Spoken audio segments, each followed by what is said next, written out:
আজকে আমি আপনাদের সাথে তৈরি করে দেখাবো সিলেটের জনপ্রিয় লাই পাতার ভর্তা রেসিপি।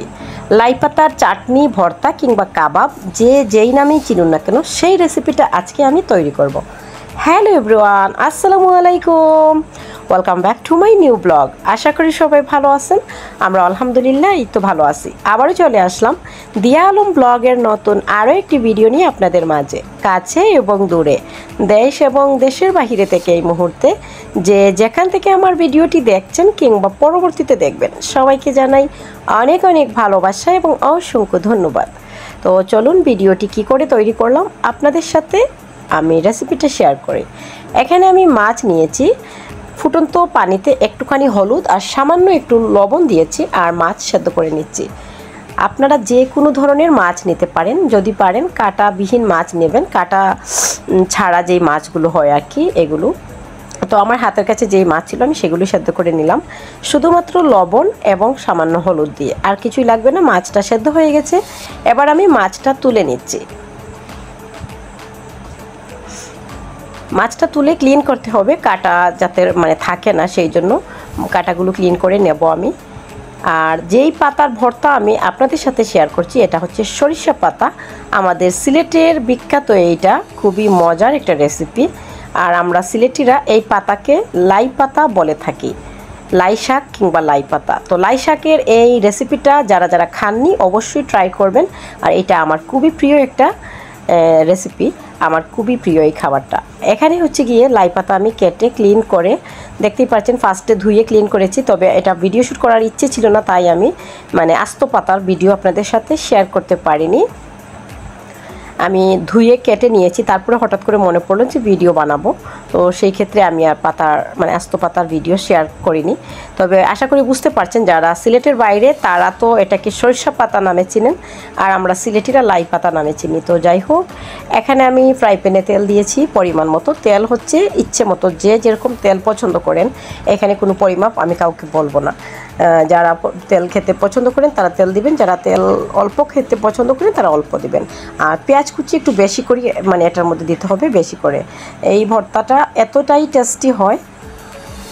এখানে আমি রসুন দুই রোয়া রসুন দিয়েছি এখানে, থেতু করে, ফ্লেভারটা ভালো আসার জন্য এবং আস্ত ভাব থাকার জন্য আমি থেতু করে দিয়েছি। তো মশলাটাকে ভালো করে আমি নাড়াচাড়া করে, যতক্ষণ না পেঁয়াজটা সুন্দরভাবে কষানো হচ্ছে ততক্ষণ আমি পেঁয়াজটাকে নাড়াচাড়া করব। এবং লবণটা কিন্তু আমি ইউজ করব লাস্টের দিকে। ভিডিওটা ফুল যারা দেখবেন তারা বুঝতে পারবেন, এই রেসিপিটা একবার না বানালে বুঝতে পারবেন না এটা কতটা টেস্টি হয়। আর সরিষা পাতার তরকারি খেতে অনেকেই পছন্দ, কিন্তু আমার সরিষা পাতার তরকারি পছন্দ না। এই রেসিপিটা আমার বেশি পছন্দ। আর হচ্ছে গিয়ে কাঁচা, যেটা কাঁচা পাতা কাঁচা থাকবে, পেঁয়াজ কাঁচা থাকবে, সব কিছু কাঁচা থাকবে, শুধুমাত্র একইভাবে সব কিছু দিয়ে মাছটা শুধু ভেজে নেবেন তেলে আর কি। আমি যেহেতু এইভাবে কাবাব বানাবো, সেই জন্য আমি সেদ্ধ করে নিয়েছিলাম মাছটা, ফলো করবেন। আর যদি আপনারা কাঁচা খেতে চান তাহলে সেই ক্ষেত্রে মাছটা ভেজে নেবেন তেলে। আমরা মাছ ভাজা যেরকম করি ওরকম, তারপরে মাছ ক্লিন করে আর সব কিছু দিয়ে মাখিয়ে নেবেন, তাহলে ওইটা সাথে সাথে খেয়ে নিতে হবে।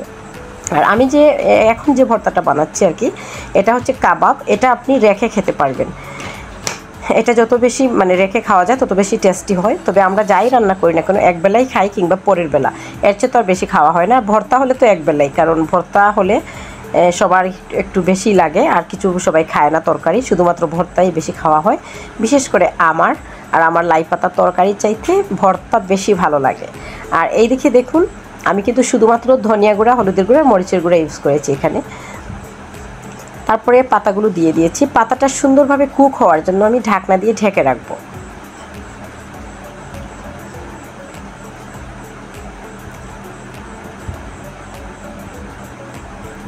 তো ঢাকনা দিয়ে কিছু সময় ঢেকে রাখার পর কালারটা কত সুন্দর আসছে দেখবেন। লবণ কিন্তু এখনও আমি ইউজ করিনি, লবণ দেওয়ার পরে কিন্তু কালারটা চেঞ্জ হবে, সেই কারণে এখন আমি লবণটা দেইনি। তো দেখতেই পাচ্ছেন খুব সুন্দর কালার এসেছে। আর এই পর্যায়ে এসে আমি মাছটা দিয়ে দেবো, যেই মাছগুলো ক্লিন করে রেখেছিলাম এইগুলো দিয়ে দেবো, দিয়ে তারপরে আরও কিছু সময় এটাকে রান্না করব।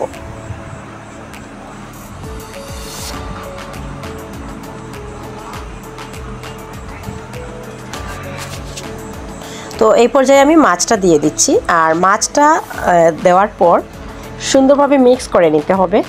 মাছটা তো আগে থেকে আমি কাঁটাগুলো ক্লিন করে রেখেছিলাম।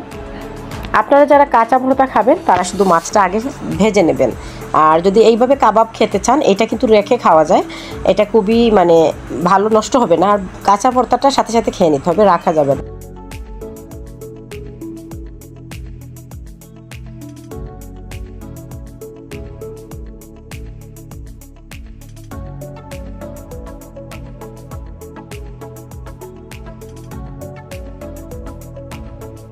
এই পর্যায়ে আমি লবণ দিয়ে দিচ্ছি।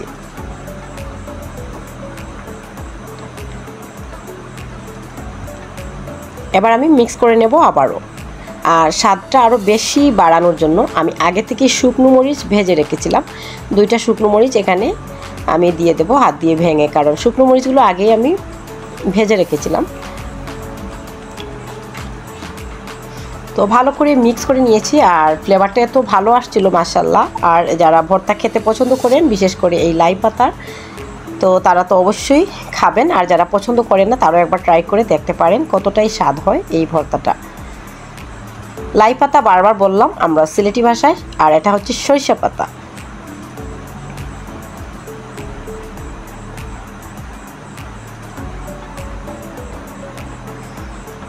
তো ধনিয়া পাতা দিয়ে লাস্টে আমি এটাকে নামিয়ে নেব। আর দেখতেই পাচ্ছেন, দেখে নিশ্চয়ই বুঝতে পারছেন মাছ এবং লাই পাতায় মাখো মাখো একটা অবস্থা ভর্তার। আর মানে এটার ফ্লেভারটা এত ঝাঁঝালু আসে, এতটাই ভালো লাগে আর কি। সরিষা পাতাতে সরিষার একটা ঝাঁঝালু ফ্লেভার থাকে, আর ফ্লেভারটা খেতে খুবই ভালো লাগে। যাদের পছন্দ না তারা তো ঠিক আছে, যে যেরকম পছন্দ। আর যারা ভর্তা পছন্দ করেন, এরকম কাবাব পছন্দ করেন, তারা তো অবশ্যই বুঝতেই পারছেন এইরকম একটা ভর্তা থাকলে আর কোনো কিছু লাগবে না, একদম গরম ভাতের সাথে জমে যাবে। আর এই ভর্তাটা বিশেষ করে আমার আব্বুর খুবই প্রিয়, এবং আমার আব্বু এটাকে টাকি মাছ দিয়ে ভর্তাটা বানান এবং উনি নিজের হাতে মাখান। আমরা ছোটোবেলায় যখন দেখতাম আম্মু যখন এই লাই পাতার ভর্তাটা বানাতেন, আব্বু কিন্তু মাখাতেন, আর ভালো লাগতো সেই জিনিসটা, সেটা মনে পড়ে যায় যখনই আমি লাই পাতার ভর্তা বানাই। আমার আব্বুর কথা বেশি মনে পড়ে। আলহামদুলিল্লাহ আমার আব্বু এখনও সুস্থ আছেন, ভালো আছেন। এখনও আমার বাড়িতে গেলে যখনই মানে ভর্তার দিন হয়, আব্বু এখনও আমরা গেলে বলি যে আব্বু মাখাও তুমি।